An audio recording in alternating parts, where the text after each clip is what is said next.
أعمالنا من يهده الله فلا مضل له ومن يضلله فلا هادي له وأشهد أن لا إله إلا الله وحده لا شريك له وأشهد أن محمدا عبده ورسوله أما بعد فأعوذ بالله من الشيطان الرجيم بسم الله الرحمن الرحيم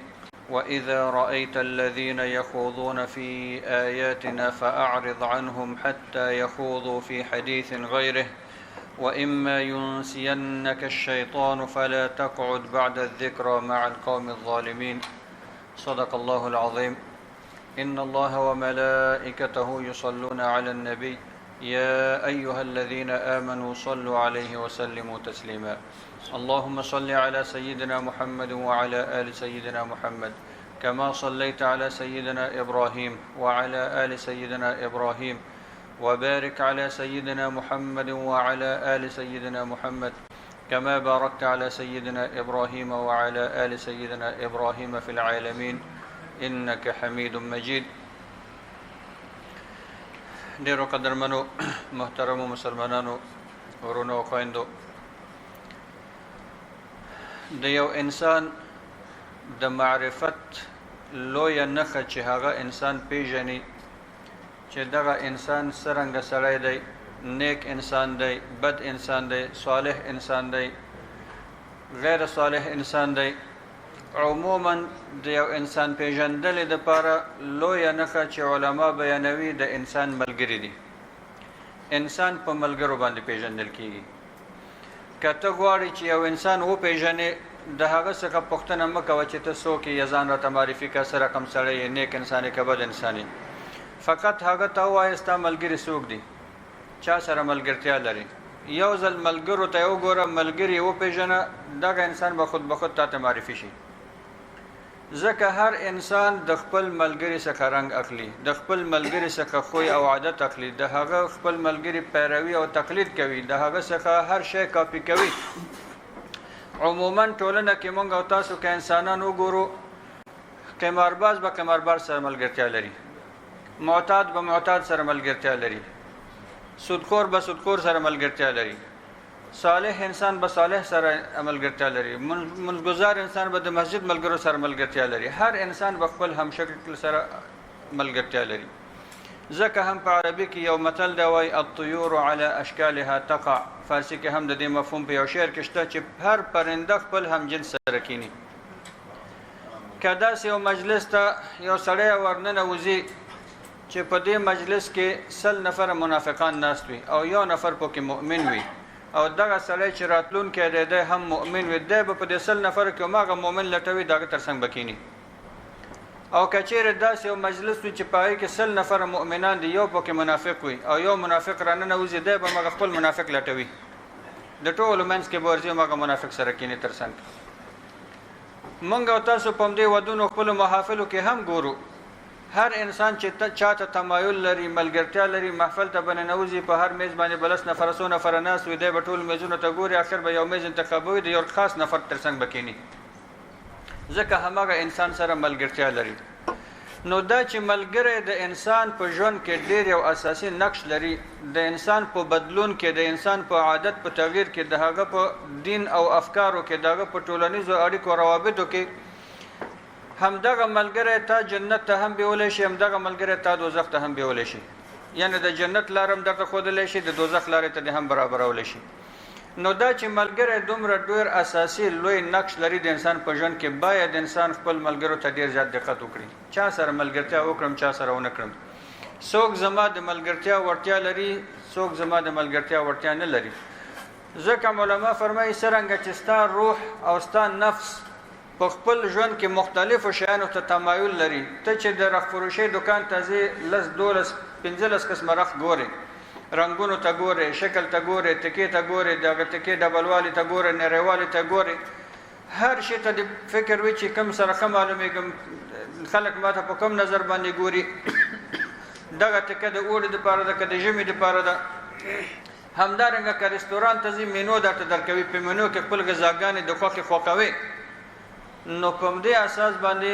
هغه ملګری هم ته باید خوښ کړې چې هغه سره ستا ملګرتیا ده او هغه ستا په ژوند کې ډېر مؤثر واقع کېږي. تا منفي تغییرولی هم شي او تا مثبت تغییرولی هم شي.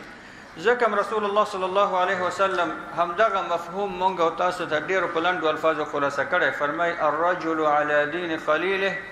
فلینظر احدکم من یخالل. هر انسان د خپل د ملګري په دین دی، د خپل ملګري پیرو دی، د هغه مقلد دی، تقلید کوي. هر یو ستاسو نه دی باید خپل ملګرو ته وګوري چې چا سره ملګرتیا لري. په ژوند کې باید انسان خپل ملګرو کې یو ځل بیا یو خانه ټکاني وکړي، یو تجدید نظر په دې کې وکړي چې زما ملګري زما په ژوند کې مثلا ما خو پخوا سګرټ نه څکل، اوس زه ولې سګرټ څکم؟ دغه سګرټ څکل په ما باندې چا عادت کړه؟ عموما که ته د هر انسان چې د سګرټ عادت لري پوښتنه ترې وکړي یو بد ملګری دی چې په سګرټ راوستلی. هر څوک چې نسوارو عادت لري چې پوښتنه ترې نه وکړي یو بد ملګري په نسوارو راوستلی دی. که څوک معتاد دی یو بد ملګري معتاد کړی، که څوک شراب څکي یو بد ملګري په شرابو راوستلی. ځکه بد ملګری همیشه تا بدانو سره معرفي کوي. نن درته یو معرفي کوي چې دا ولا مواد مخدر خرڅوي، د خپل کاروبار کوي، بل ورځ درته معرفي کوي چې دا سکي دغه فلان ځای کې پیدا کیږي، دا فلان ځای کې پیدا کیږي. دا ټول ماګه بد ملګري در سره معرفي کوي چې یو کال به تیر شوی نه وي ستا به ټولو ماګه بدانو سره فاسدینو سره اړتیا او ملګرتیا پیدا شي، اړیکې پیدا شي. اما مؤمن انسان، صالح انسان، تقوادار انسان هغه به تا چې معرفي کوي هم همیشه نیکانو سره به معرفي کوي. یو ورځ مسجد کې یو ډله مؤمنانو سره معرفي کوي چې دا فلان دی، دا فلان دی، دا فلان دی، دوی سره د نیک اړیکې پیدا کیږي. سبا د یو بل چا سره معرفي کوي، سبا د بل چا سره معرفي کوي، چې وکال پوره کېږي ته به ګوري چې سلګونو نیکان ملګري به پیدا کړي وي. چې دومره ملګري د نیکان پیدا کړي بیا به ستا ټول مجالس نیکانو سره وي. که واده ته ځې هم د نیکانو واده به وي، که یو بل محفل ته ځې هم نیکانو سره به وي، که مسجد کې هم نیکانو سره به وي، که جنازې ته ځې هم نیکانو سره به وي، که همیشه به د نیکانو په مجلس کې د بدانو نه ورورو لري کېږي. په دغه اساس رسول الله صلی الله علیه وسلم مونږ او تاسو ته فرمایي چې هر انسان د خپل ملګري د دین پیروون کړي، پیرو دی، یعنی هغه پرې مؤثر واقع کېږي، خپل دین ورته ور معرفي کوي، خپل لار او خپل عقیده او خپل اخلاق پر باندې تحمیلوي. نو هر یو تاسو باید ډېر دقت وکړي چې چا سره ملګرتیا وکړي. د ملګري په ملګرتیا کې باید انسان فریب ونه خوري، چلو نه خوري. همدارنګه رسول الله صلی الله علیه وسلم مونږ او تاسو ته د یو نیک ملګري او بد ملګري مثال په یو تمثيل مونږ او تاسو ته بیانوي. په دې مثال کې رسول الله صلی الله علیه وسلم د یو عطر خرڅونکي او د یو آهنګر د لوهار مثال مونږ او تاسو ته راکوي. د دې مثال داسې نه دی چې عطر فروش ګنې ډېر نیک او تقوادار سړی دی یا آهنګر بد سړی دی، نه، دلته خپل هغه پیشه هدف نه دی. د یو مثال د وضاحت لپاره پیغمبر صلی الله علیه وسلم دغه مثال ورکوي. چون رسول الله صلی الله علیه وسلم به مثال ورکاو د لپاره چې صحابه کرامو ذهن خلاص شي او موضوع باندې پوه شي. نو هغه ته به داسې مثالونه ورکول چې په هغه زمانه کې رایج وو. د ساينس او ټکنالوژي مثال به صحابه ته نه ورکاو ځکه په هغه فن او هغه علم په هغه وخت کې څوک نه پوهېدل. دوی ته به داسې مثال ورکاو، د غر مثال به ورکړي، د اوښ مثال به ورکړي، د بحر مثال به ورکړي. نو دغه سي په دې مثال کې هم رسول الله صلی الله علیه وسلم د عطر فروش، عطر خرڅونکي او د آهنګر مثال ورکوي. فرمایي د نیک ملګري مثال او د بد ملګري مثال دا سده لکه عطر خرڅونکي او آهنګر. عطر خرڅونکي ته کته نږدې شي خوشبويي به ترنه احساس کړي، یا به داسې وي چې عطر به درته تحفه درکړي. عموما چې چا سره عطر وي ویلاس دونه څه پلاس درته لګمږي، یا که پلاس هم درته ونه مګل تحفه هم در نکړه، ته چې ورنږدې کېږي خوشبويي ترنه احساسوي. حد اقل هغه د عطر خرڅونکي دکان ته هم چې ننوځي او خوشبويي احساسوي بیرته راوځي مفته خوشبويي. په دې معنی چې د نیک انسان نه ته همیشه فائدہ اخلي. د نیک انسان هر صحبت نه ته ګټه رسیږي. یا به مثلا تا ته یو نیک عادت درکړي لکه څنګه چې عطر فروش ته عطر درکوي، یا به ته داغه نه یو څه استفاده وکړي، ګټه به ترې نه واخلي، یو ښه لفظ به ترې واوري، یو ښه نصیحت به ترې واوري، یو ښه دعوت به ترې نه واوري، یا حد اقل یو څه فائدہ به د هغه څخه تا ته ورسیږي. اما د بد ملګري مثال د آهنګر د دکان دی، ځکه هلته چې ته ورځې همیشه به د لبړ د سوځېدلو بدبویي وي، د لرګیو د سوځېدلو بدبویي وي، د څپیاکو د نور ګندګیو بدبویي به هلته وي، د جامې به ټولې تکې تورې وي، که غاړه ورته ورکوي سپینې جامې درته توروي، که لاس ورکوي لاس دې توروي، که ورنږدې کېږي لوګی درته راځي. نو دغه مثال رسول الله صلی الله علیه وسلم د وضاحت دپاره داسې درکوي، مونږ تاسو ته وړاندې کوي چې د بد ملګري مثال داسې دی چې تا ته به همیشه د هغه نه بدي رسیږي. که ورنږدې کېږي خلک درته وایي ګوره ته هم دغه غوندې قمارباز یې، که هغه سره کینې خلک درته وایي چې دی فلاني سره کینې ولاړ دی. که یعنې هر څومره نږدېوالی ورسره کوي، ملګرتیا ورسره کوي، تا ته د هغه نه ضرر رسیږي. یا معنوي ضرر یا مادي ضرر یا په شکل باندې بدی درته رسوي. نو ځکه په دې مثال کې رسول الله صلی الله علیه وسلم موږ او تاسو ته همدا بیانوي چې تاسو نیک ملګری انتخاب کړئ، ځکه نیک ملګری تاسو ته همیشه خیر رسوي، د هغه څخه همیشه تاسو ته ګټه رسوي. الله سبحانه و تعالی هم موږ او تاسو ته په قرآن عظیم شان کې همدا فرمایي چې تاسو ملګرو کې داسې کسان به هم وي چې دوی به دین پورې ملنډې وهي، دین پورې برشخند کوي، استهزاء به کوي، الله پورې به بد وایي، پیغمبر صلی الله علیه وسلم پورې به بد وایي، د اسلام اساسات او مقدسات او شعائر او بسپکاوي کوي، مګر بیا به ته هم ورسره ملګرتیا لري. دغسې انسان سره ملګرتیا مه کوه، ځکه دغه انسان مؤمن به نه وي یا به یو فاسق او فاجر وي، هغه په تا باندې هم تاثیر کوي، تا هم عادت کوي هم دې سره. یو ورځ ستا په حضور کې الله ته بد وایي، پیغمبر ته بد وایي، دین ته سپک وایي، پتا بد لګيږي. بل ورځ چې بیا دا خبره وکړي ستا فیصدي کمیږي د بدوالي، تا باندې ډېر تاثیر نه کوي، په درېیم ورځ لږ تاثیر کوي، په څلورم ورځ تا ته بې تفاوته کېږي. همیشه به هغه ستا په مخ کې دین ته بد وایي، الله او رسول ته بد وایي، تا ته بې تفاوته دی، ته ورته بیا هېڅ هم نشې ویلی، ځکه عادت شولې ورسره. نو الله سبحانه وتعالی هم په دې آیت کې موږ او تاسو ته فرمایي وَإِذَا رَأَيْتَ الَّذِينَ يَخُوضُونَ فِي آيَاتِنَا فَأَعْرِضْ عَنْهُمْ حَتَّى يَخُوضُوا فِي حَدِيثٍ غَيْرِهِ. هر کله چې ته هغه کسان وګورې چې دوی زمونږ په آیتونو باندې غږیږي، زمونږ دین پورې، ایمان پورې، پیغمبر پورې، د اسلام شاعرو پورې، قرآن پورې، الله او رسول پورې استهزاء کوي، مسخرې کوي، بې ځایه خبرې کوي، چې دا رقم خلک نن وخت ډېر شوي دي، هم په فیسبوکونو کې ډېر شوي، هم په سوشل میډیا کې ډېر شوي دي، هم په ټولنه کې ډېر شوي دي. نو دوی د ځوانانو ذهنیت بدلول غواړي، یو چا سره ملګرتیا کوي، په همدې ملګرتیا کې دغه ذهن چینج کول او تبدیلول غواړي. نو الله عزوجل فرمایي چې هر کله تاسو دغسې کسان ګورئ چې دوی الله دین او د اسلام مقدسات او شعائر پورې ملنډې وهي، فاعرض عنهم حتى يخوضوا في حديث غیره، دوی نه مخ وګرځوه، ته ترې نه پاسېږه، دا مجلس پرېږده ورته. دلته یو حالت داسې دی چې ته مؤثر واقع کېدلی شي، ورته وایي وروره زه مسلمان یم او په دې مجلس کې ته د الله اهانت کوې، ته د پیغمبر اهانت کوې، ته دا کار کوې، دا کار کوې، منع یې کړه. او که د منع کولو صلاحیت نه لري، بیا هغه مجلس ورته پرېږده، ځکه ته چې هغه مجلس کې ناست یې، هغه الله او رسول او دین او اسلام او شعائرو پورې ملنډې وهي، نو په دې معنی چې ته هغه مجلس ورته مزین کوې، ته هغه ډله ورته زیاتوې، ته هم چپ ناست دی او دی هم چپ ناست دی، هغه هم چپ ناست دی. نو دغه مجلس د ایمانی مجلس څخه د فسق او فجور مجلس ته ورځي. زه یو څه موده مخکې د ډنډینانګ ته لاړم، ویښتان مې جوړول، یو مشر سپین ږیری سړی راغی، الله پورې خبرې کوي، دا څه رقم خدای دی او خلک وایي رحیم دی او رحیم دی، د رحمت چېرته دی او د خدای چېرته دی او فلان دی او فلان دی، بې ځایه خبرې کوي. نو زه ملته ناست یم، خو دی په ما باندې د بل چا فکر کړی، پوه نه شو چې زه افغان یم، او دی په فارسي ژبه باندې غږېده. هلته نور خلک د ده هم فکره خلک هم ناست دي، هغه هم ورته چکچکې وهي او بس دی خبره کوي، ټول ته یې بلې سبا امین ته ورځ، بلې امین ته ورځ. خو ډېر ویل، آخر ما ورته ویل که محترم زمیریش سفید تم شرم نداری، از الله حیا نداری، خودت نمیفهمی منم داری نداری. خو زه ورته لږ تیز شم، خبرې ورته وکړې. یادم پکار شو این اگر میخوای که د استرالیا طالب ببینی، این طالب. ما ورته ویل محترم گپ طالب و غیر طالب نیست، اینجا گپ قانون است. من مسلمان هستم و من اینجا ششته هستم و تو در مقابل ما عقیده مرا توهین کرده رایستی. من میاله به پلیس زنگ میزنم که تو چرا در ملای عام در محضر عام عقیده مرا توهین میکنی؟ چی حق داری تو در دکان سلمانی ششتی الله را دشنام میزنی؟ وقتی که گپ پلیس و دا خبری مرتو کړي نو سړی بیرته دغه شو، خو ببخښئ ولا متوجه نشدم، ببخښئ. بیا چې کله زما کار وختان مخلاص شو، زه راوتلم، سلمانی ته مې پیسې ورکړې. بیا آخره کې بیا یو ګږ وکړه، اگر میخوای ادرس ما بگیری باز ادرسم برات میتم.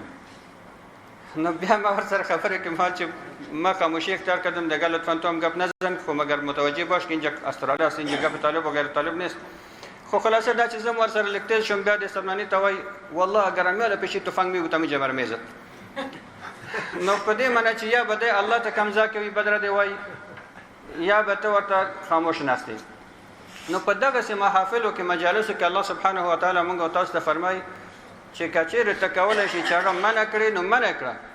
او که چېرې د منع کولو وس دې نه وي، بیا هغه مجلس پرېږده، پاسېږه هغه ځای نه، ځکه ستا ناسته او ستا چوپتیا او ستا د هغه د خبرو تایید په دې معنی چې ته د هغه ډله زیاتوي، هغه ته نور هم جرأت ورکوي. بیا ورپسې فرمایي واما ينسینک الشیطان فلا تقعد بعد الذکر مع القوم الظالمین. کېدی شي شیطان تا نه د الله حکم هیر کړي.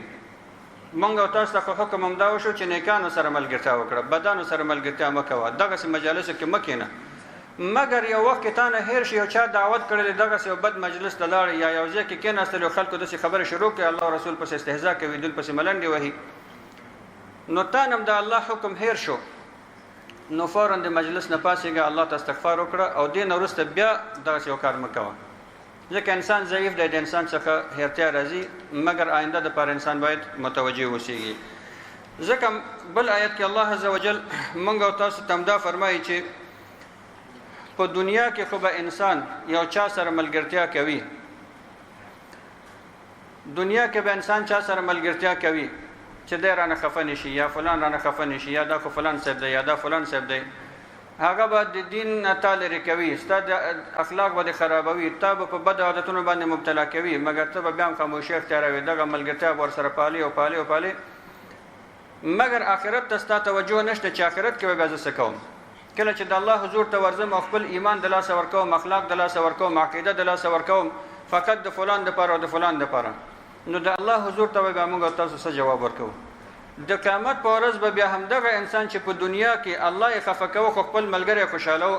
بیا به همدې څه وایي الله فرمایي چې ویوم یعض الظالم علی یدیه دغه ظالم انسان چې په دنیا کې د الله حکم نه منه نافرمانی کوله او دغه بدو کسانو پیروي کوله د دوی خبرې منلې یعض ظالم عد دغه چک لګولو ته وایي یو انسان به خپل لاسونه بیا خوري نو د ډیر قهر او د ډیر غصې او د ډیر حسرت نه د خپل لاسونه خوري بیا به وایي چې یا لیتنی اتخذت مع الرسول سبیلا ای کاش چې ما د پیغمبر خبره منلې وای کاش چې ما د سنتو پیروي کړې وای کاش چې ما د اسلام پیروي کړې وای د اسلام لاره مې تعقیب کړې وای دغه بد ملګری مې اصلا ملګرتیا ورسره نه وای کړی بیا ورپسې وایي یا ویلتا لیتنی لم اتخذ فلانا خلیلا ای کاش چې ما فلان سره ملګرتیا نه وای کړی ځکه ما خو اول ایمان درلوده په الله او په آخرت او په ټولو باندې مګر دغه بد ملګری چې ماته ول آخرت نشته او قبر عذاب نشته او ایمان نشته او حساب نشته او المنص د پاره کوي روزه د پاره نسی او زکات ولې پیسې کمې او فلان فلان دی کاش چې ما دغه سیو انسان سره ملګرتیا نه وکړي لقد اضلني عن الذكر بعد اذ جاءني وكان الشيطان للانسان خذولا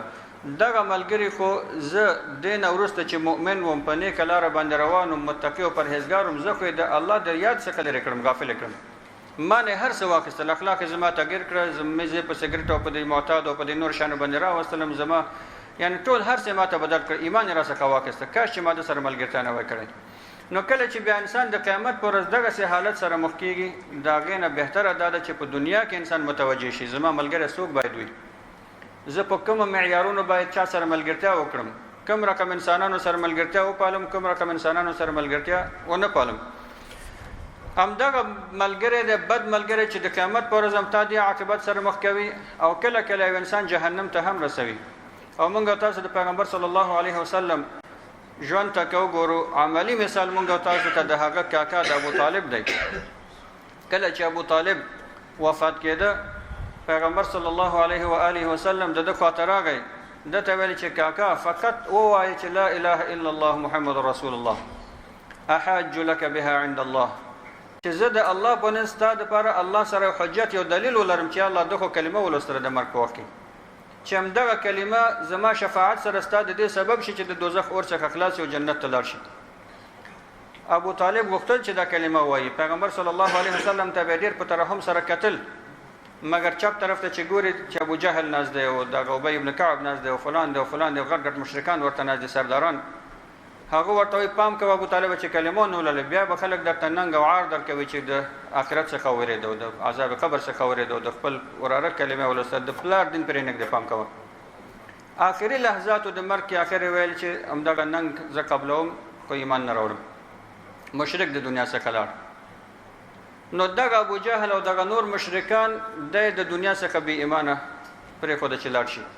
حال دا چې پیغمبر صلی الله علیه وسلم آخري لحظاتو کې ول کلمه ولوله تر څو زتا د پر شفاعت کوم د الله په حضور کې نو همدغه سي د بدو ملګرو مثال همدا دی چې کله کته د ایمان لاره تعقیبوي هغه د منع کوي کته ورته وای د مسجد د منځ وخت دی او تاسو استرالیا کې اوسم افغانستان فکر کوي کته ورته وای چې زه حجاب اغوندم وای چې حجاب دا غوښتل استرالیا ته راتلی کته ورته وای چې دا حرام او حلال د ټول د الله پیدا کړی بس بسم الله په باندې وای او د خنجر وخم درته حلاليږي دا خبره تاسو په مرادلې ځنه خلک وایي چې بس حرام شی واخله بسم الله په وای درته حلال شو نو دا ټول هماغه خبرې دي چې نور انسانانو ته چلو فریب ورکوي هغه د دین د لارې څخه لری کول غواړي نو په دې اساس باندې انسان باید ډیر ځات خپل ځان ته متوجه وي. او رسول الله صلی الله علیه وسلم موږ او تاسو ته په بل حدیث شریف کې فرمایي چې موږ او تاسو باید د صالحانو ملګرتیا وکړو، د نیکانو، که هغه پخواني تیر شوي صالحان دي او که موجوده صالحان دي. د تیر شوي صالحانو سیرت مطالعه کړو. ته چې د یو صحابي سیرت مطالعه کوي، یو کتاب راکړي د یو پیغمبر حکایت او ژوند مطالعه کوي، ته د هغه سره ملګرتیا کوي. داسې تصور کوي چې گویا ته د هغه ژوند یا په هماغه زمانه کې خپل ځان احساسوي، د هغه د مرګ نه وروسته ملګرتیا کوي. او د موجوده خلکو ملګرتیا د نیکانو ملګرتیا باید وشي. ځکه رسول الله صلی الله علیه وسلم فرمایي چې ولا تصاحب الا مؤمنا ولا یاکل طعامك الا تقی. هیڅ چا سره ملګرتیا مه کوه مګر مؤمن سره. ستا ملګری باید مؤمن وي، مسلمان وي، او ستا ډوډۍ باید مسلمان نه غیر بل څوک نه خوري، مؤمن یعنی متقی پرهیزګار انسان نه. دا چې ته یو ورځ مېلمستیا کوي او هغه بد خلک چې نمونه ناخله ما غره مېلمانه کوي او سبا یو بل ډله مېلمانه کوي او سبا بل ډله مېلمانه کوي، خو بیا کله چې درته ویل کېږي چې یو یتیم سره کومک وکړه بیا $1 نه ورکوي، دغه مسکینانو سره کومک وکړه $1 نه ورکوي. خو د ریا دپاره او خودنمایي دپاره کله کله بیا انسان خپل بنر عمل ته لګوي، دا د فلان ګروپ مې مېلمانه کړي دي او فلان ګروپ دا سپانسر کوي او فلان او فلان دی. نو دا هماغه کسان دي چې تا د الله د ذکر څخه ستا مال درته بې ځایه خرچوي، ستا وخت درته بې ځایه خرچوي مګر تا ته ګټه نه رسېږي. ولا یاکل طعامك الا تقی. ستا مال دې نه مصرفېږي مګر په تقوادار پرهیزګار نیک انسان باندې. همدارنګه رسول الله صلی الله علیه وسلم موږ او تاسو ته په بل حدیث شریف کې فرمایي چې ان من الناس ناسا مفاتيح للخير مغاليق للشر. په انسانانو کې داسې انسانان شته چې الله عزوجل دوی د خیر کنجګانې جوړ کړي کلی، یعنی په هر کار کې دوی تا ته خیر رسوي. څرنګه چې یو کفل خلاصوي ورننوځي بیا هر شی هلته شته. نو دغه انسانان د خیر کلیګانې دي. که ته دوی سره ملګرتیا وکړې دوی تا ته دا کلي درکوي، د هر خیر کار تا ته لارښوونه کوي، د هر خیر کار تشویق درته کوي، تا ته معلومات درکوي. نن به مثلا مسجد ته راشي دغه په تشویق سره، سبا یو علمي درس او پروګرام ته ورځي دغه تشویق سره، بل ورځ د قرآن په یو درس کې کینې دغه په تشویق سره، بل ورځ د یو نیکو ځوانانو په یو فوټبال ټیم ته ورځي لوبه ورسره کوي نیک خلکو سره. اما بد ملګری داسې پیغمبر صلی الله علیه وسلم فرمایي چې مغاليق للشر، چې دوی بیا د خلاصون کې د شر دي، دوی تا ته د شر کلي درکوي. یو ورځ د یو ډله بدانو سره معرفي کوي، بل ورځ بل سره، بل اخر تا خپل نیکان ټول د لاسه ورکوي. همیشه ټول ژوند د وړي کې د بدو خلکو سره شي. او الله عزوجل په قرآن عظیم شان کې بل آیت کې موږ تاسو ته همدا فرمایي چې الاخلاء بعضهم لبعض عدو الا المتقین. هغه دوستان چې په دنیا کې ډیر دوستی لري یو بل سره، ملګرتیا لري یو بل سره، په آخرت کې به دوی د یو بل دښمنان شي، دوی به بیا د یو بل دښمنان شي الا المتقین، مګر هغه کسان چې متقیان وي. متقی انسان سره چې ستا ملګرتیا په دنیا کې وي په آخرت کې د مر سره ملګرتیا ده. که ته په آخرت کې جهنم ته هم لاړ شي ستا دغه متقی ملګری ستا شفاعت کوي، مګر هغه ملګری ستا چې متقی نه وي د بد انسان دی، په دنیا کې د هم ګمراه کوي او په آخرت کې هم تا سره دښمنی کوي. هلته تا ته وایي چې تا زه بېلمانځه کولم، تا زه د دین څخه لرې کولم، تا ما ته دا کول. بیا حتی د الله څخه التماس کوي چې الله دته 2 چنده عذاب ورکړه. یو عذاب خپل عذاب ورته ورکړه، دوهم عذاب دا چې زه هم ګمراه کړم، خپل خو ګمراه وو زه هم ځان سره ګمراه کړم. نو بیا بل تم دغه ملګری ستا چې دنیا کې تا د هغه لپاره الله پرې خوده او رسول د پرې خوده او طاعت د پرې خوده، بیا به تا سره دښمنی کوي، تا ته هیڅ فائدہ نه رسیږي ګر د ضرر څخه په آخرت کې. زمونږ او تاسو ورونو خویندو دغه دنیا ژوند ابدي ژوند نه دی، دا ډیر موقت ژوند دی. او موږ تاسو هر ورځ ګورو چې دغه خپل عزیزان ښخوو دفنوو،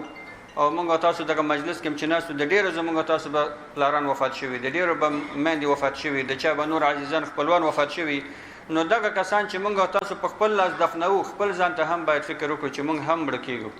دا چې دغه لحظه کې زه صحتمند یم په دې معنا نه چې زه به 100 کاله نور هم ژوندی یم. کېدای شي دغه حاضر مجلس کې موږ تاسو 50 کاله وروسته یو هم ژوندی پاتې نه شي، ګر د ځینې ماشومانو نه چې نزدیک.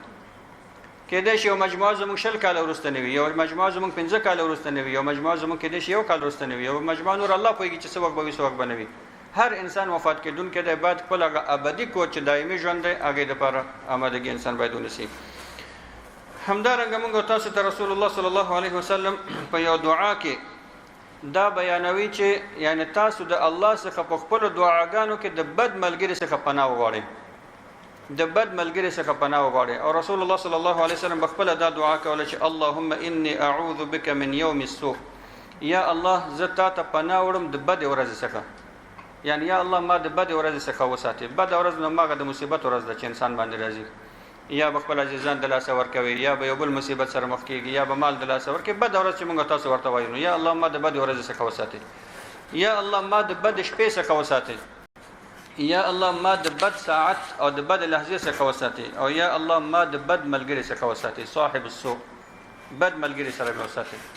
ځکه بد ملګری کله کله بیا ته خپل اختیار د لاسه ورکوي. یو دوه درې ورځې مخکې هم ما یو ځوان ولیده چې پخوا به ډېر زیات کار کوه، د معماري څنګه کې کار کوه، غټ معمار دی، ښه حرفوي او مسلکي سړی دی، ښه تکړه ځوان او پر انرژي سړی او د ورځې به ښه کافي کار کوه، خپله نفقه به یې پیدا کوله. مګر هسې چې ګورم معتاد شوی دی، معتاد شوی، هغه خپل نفس باندې خپل حاکمیت، خپل اختیار هر شی د لاسه ورکړي، کاروبار نه کوي، کور پرېږدي لاړ شي میاشتو میاشتو باندې لادره کوي، هغه خپل ژوند مکمل د لاسه ورکړی دی. دغه انسان بیچاره چې دومره پرکار او پرتلاش او مسلکی او حرفي او انسانو او دغه حالت سره مخامخ شو، دا چا مخامخ کړ؟ هماغه بد ملګري چې د کار په صحنه کې یو ورځ به ورته یو کش ورکړي، سبا به بل کش ورته ورکړي، په درېیمه ورځ به بل کش ورته ورکړي، خو بالاخره دا بیچاره معتاد شو. څو ورځې مخکې یو چا ماته کیسه کوله، ویل یو چېرته یو منیجر دی چې هغه یو قسم خاص سګرټ دی، د ځای نوم نه پېژنم، خو دا د کله د مڼې بوی ورته ورکوي، د شفتالو بوی ورته ورکوي، دا نور بویونه پکې وراچوي، هغه اصلا سګرټ دی، خو دا دوی د خوشبویي په نوم باندې څکي. د خپله دغه کار کوه، د ده لاس لاندې 12-14 ځوانان کار کوي. 3 هفتې تېرې نه وي چې دا ټول ځوانان یې په همدې شي عادت کړي.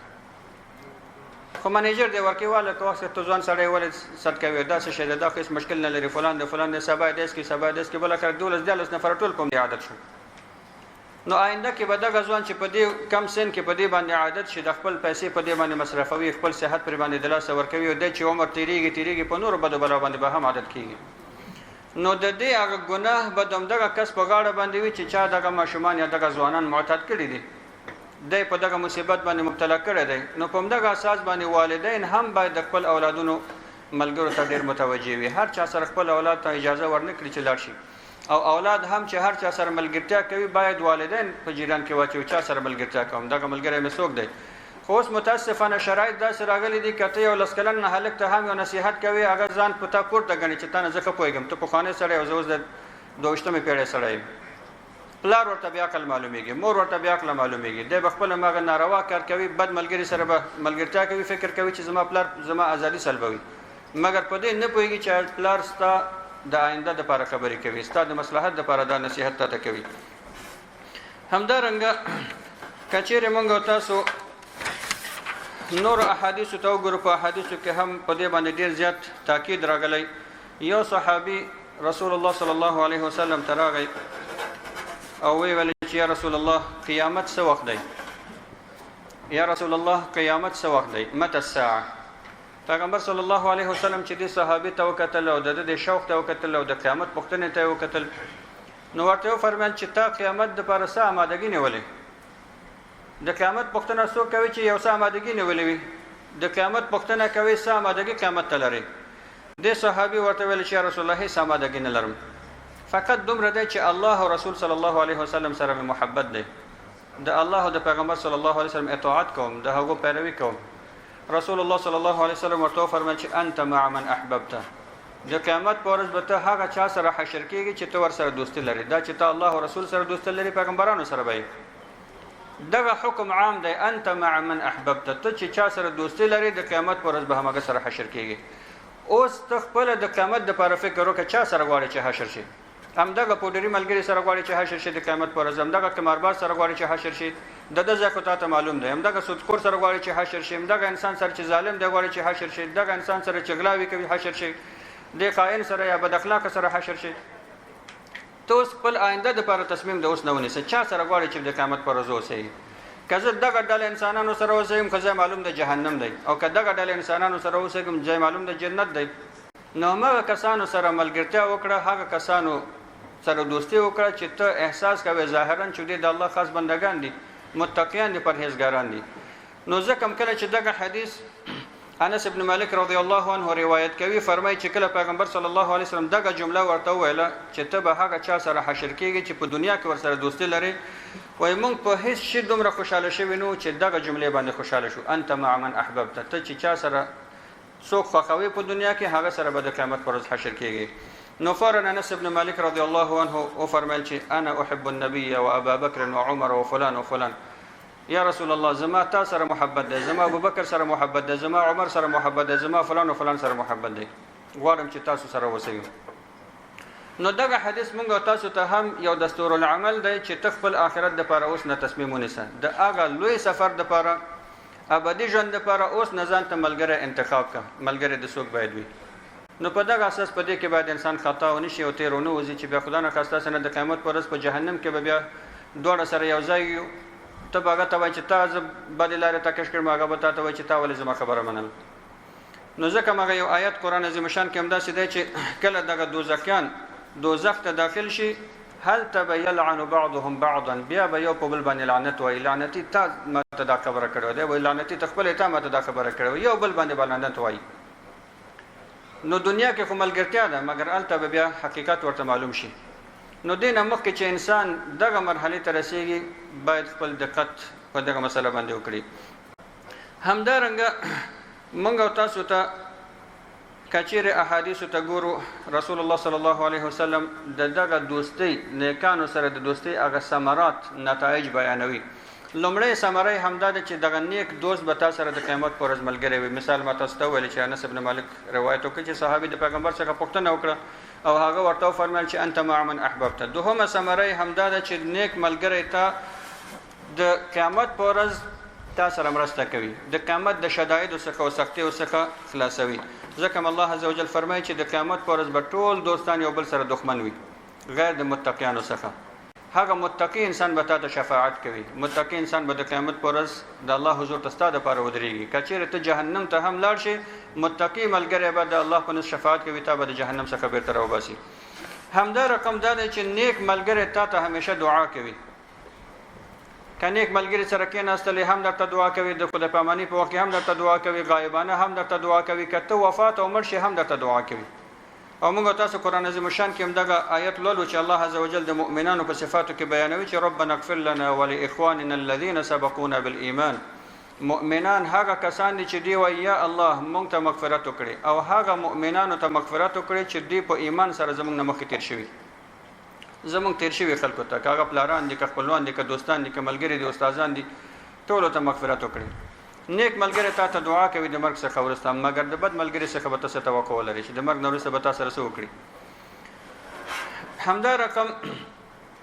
د نیک ملګري په سبب باندې الله عز وجل تا سره محبت کوي. ته که یو چا سره د الله دپاره په دنیا کې محبت کوي، د هغه د ایمان او صداقت او اخلاص دپاره الله تا سره محبت کوي. او یو حدیث شریف کې حدیث طولانی دی خو زه هغه د هدف ځای وایم دا دی چې د قیامت په ورځ به د الله د عرش د سوري لاندې هغه دوه کسان ناست وي چې په دنیا کې د الله دپاره یو بل سره محبت کوي، نیکانو دواړه، متقیانو، پرهیزګارانو. نو د دغه دوستۍ په سبب باندې چې ته د ایمان په سبب لري، الله به د سخت ورځ باندې د عرش د سوري لاندې تا ته ځای درکوي، په داسې ورځ کې چې ټول به خپل عرق کې ډوبوي د ګرمۍ او د شدت د وجې نه. حتی بل حدیث شریف کې دی چې رسول الله عز وجل فرمایي چې اين المتحابین فی جلالی اين المتزاورین فی جلالی. هغه کسانو به چې زما دپاره محبت کوو، هغه کسانو به چې د یو بل زما دپاره ملاقاتونه کول، هغو چیرته دي؟ هغه کسان به ټول راښکاره شي، بیا به الله عز وجل دا ټول د نور په منبرانو باندې کېنوي، نورانی شیرې به لري، نورانی لباسونه به لري، حتی د لرې لرې نه به خلک ګوري پوهېږي به چې دا هماغه کسان دي چې په دنیا کې نیکانو سره محبت کوو، خپلو منځو کې نیکانو سره. همدارنګه که چېرې موږ تاسو نور احادیثو ته وګورو، رسول الله صلی الله علیه وسلم موږ تاسو ته دغه محبت برکات او ثمرات بیانوي چې هغه انسانان چې د الله دپاره ملګرتیا کوي نو دوی به یو د بل نه ګټه اخلي. که چیرې یو مجلس د ذکر دی، یو مجلس د تلاوت دی، یو مجلس د عبادت دی، د الله د کلام د اورېدلو دپاره دی، یو مجلس یعنی عبادت دپاره ټاکل شوی، دغه یو ډله انسانانو عبادت وکړي، یو انسان په آخره کې د مجلس ته راننوځي، د عبادت کې شریک شوی نه دی، په آخري لحظات کې راغی چې پروګرام خلاص شو، نو ملایکې به الله ته دعا کوي چې یا الله دغه انسان په آخره کې راغی دته هم دومره اجر ورکړه چې دوی ته دې ورکړی. نو الله سبحانه وتعالی به ورته فرمایي چې هم قوم لا یشقى جلیسهم، دا هغه ډله د هغه قوم دی چې د دوی په برکت سره د دوی هغه یو ملګری نه محروموم. ولو کاغه په دې برخه په دې پروګرام کې په دغه عبادت کې برخه نه واخیستل نه وخت راغلی مګر دا چې د دوی ملګری دی نه محروموم هم دومره اجر ستا په برکت الله عزوجل هغه ته هم ورکوي همدارنګه نیک ملګری دوی ته نورو نیکو ملګرو ته معرفي کوي که ته 10 نفره نیک ملګري ولري څو میاشتې وروسته ګوري چې دا 100 ته رسېږي یو کال بعد ګوري چې هغه 200 ته رسېږي اخره کې ګوري چې ستا ټول ملګري به نیکان وي بدن ورو ورو لرې کېږي هر هغه سړی چې ګوري چې ته د لمانځه پابند دی او هغه لمونځ نه کوي تا پرېږدي هغه بیا تا سره ځای نه لري هغه څوک ګوري چې ته مثلا اهل علم یا اهل ذکر هغه بیا تا سره ملګرتیا نه کوي فقط نیکان تا سره پاتې کېږي بدن تا څخه ورو ورو ځي نو نیک ملګری ستا نیک ملګري تا دپاره زیاتوي همدا رقم رسول الله صلی الله علیه وسلم موږ تاسو ته دا فرمایي چې نیک ملګری ته د وخت ضایع کولو څخه منع کوي نیک ملګری ګوري چې ته بیکاره تا به یو تشویق درکړي چې راځه دلته یو کار دی کار وکړه که د کار خبره هم نه وي یو داسې ګټور یو شی به درته معرفي کړي چې ته به د خپل وخت نه ګټه واخلي په نیک یو کار کې به مشغول شي حتی یو صحابي فرمایي چې زه په بازار کې ولاړم بل صحابي ما ته راغی ویل څه کوئ ما ولولا بیکار یم کار نه لرم خاصه بازار ته راوتلم ول راځه چې مسجد کې کینو لږ ذکر وکړو دواړه مسجد ته لاړو د الله ذکر او یاد مو وکړه نو د الله د ذکر او د یاد څخه څو ورځې لنډ ورځې وروسته دا یو صحابي په دې کې وفات شو دا بل صحابي دی په خوب کې ګوري دا کوم چې وفات شوی ورته په خوب کې وایي چې د هماغه ورځ نه چې تا د بازار نه زه واخیستل او مسجد ته د بوتلم د الله ذکر مې وکړه الله عزوجل ماته مغفرت وکړه نو دا د نیک ملګری په سبب باندې چې دا انسان خپل وخت په غفلت کې تیراو خو د الله کور ته راوسته چې هغه د مغفرت سبب شو همدا رقم د شفاعت خبره ده نیک ملګری تا ته د قیامت پر ورځ شفاعت کوي او حدیث شریف کې هم دا چې کله انسانان مؤمنان بالخصوص چې د پل صراط څخه تیر شي دوی بل جنت ته نوي ورغلي دلته به دوی خپل ملګری یاد شي د دنیا ملګری نیکان ملګری به ور یاد شي دوی به الله توای وي الله عزوجل سره به دوی دومره الحاح او التجاء الله تکوي چې د خپل ځان د لپاره د جنت غوښتلو د لپاره به نه کوي خو د ملګری د لپاره به کوي یا الله زموږ شفاعت قبول کړه یا الله زما ملګری شفاعت په حق کې زما شفاعت کوي ډیر الحاح وکي اخر به الله عزوجل ورته فرمایي چې وای تاسو د چا شفاعت غواړئ دوی به ورته وایي چې یا الله زموږ په دنیا کې ملګری او موږ سره به مسجد کې کله کله منظم کوو موږ سره به فلانی ځای نه کوو نیکان خلک او مؤمنان او مګر اوس په جهنم کې دي الله عزوجل به د شفاعت قبول کړي بیا ورته فرمایي تاسو جهنم کې وګورئ وستاسو هغه ټول ملګری چې یو ذره ایمان په زړه کې وي راوي باسي نو ملائکه ته الله سبحانه و تعالی امر وکړي چې د ملګری ټول جهنم څخه راو باسي نو ستا په سبب باندې کته نیک انساني ستا د دنیا ملګری به الله عزوجل د جهنم څخه وباسي نو دا د نیک ملګری فضیلت او برکت دی نو په دې اساس باندې انسان باید دغه نقطې ته ډیر ځات متوجي وي چې چا سره دوستی کوي او د څه د لپاره کوي چا سره دوستی وکم چا سره ونه کړم سم معیارونه باندې خلکو سره دوستی وساتم په سم معیارونه باندې خلکو سره دوستی ونه ساتم ځکه رسول الله صلی الله علیه وسلم هغه بل حدیث شریف کې فرمایي چې ورجلان تحابا فی الله اجتمع علیه وتفرقا علیه هغه دوه کسان هم اهل جنت دي او د الله د عرش د سور لاندې به وي چې د الله د لپاره دوستی کوي او د الله د لپاره جدا کوي الله د لپاره جدا کیږي په دې معنی کچېره ته او چا سره ملګرتیا لري او هغه دین پرېږدي یا ایمان پرېږدي د الله طاعت پرېږدي او ته مؤثر نه واقع کېږي چې هغه ته لارښوونه وکړي یا ستا خبره نه مني او د دې ویره هم شته چې تا هم ګمراه کړي بیا د هغه سره ملګرتیا پرېږده د الله دپاره پرېږده نو تا ته به الله عزوجل په دغه قطع کولو کې هم اجر درکړي څرنګه چې په ملګرتیا کې اجر درکوي الله عزوجل د موږ تاسو د عمل کولو توفیق نصیب کړي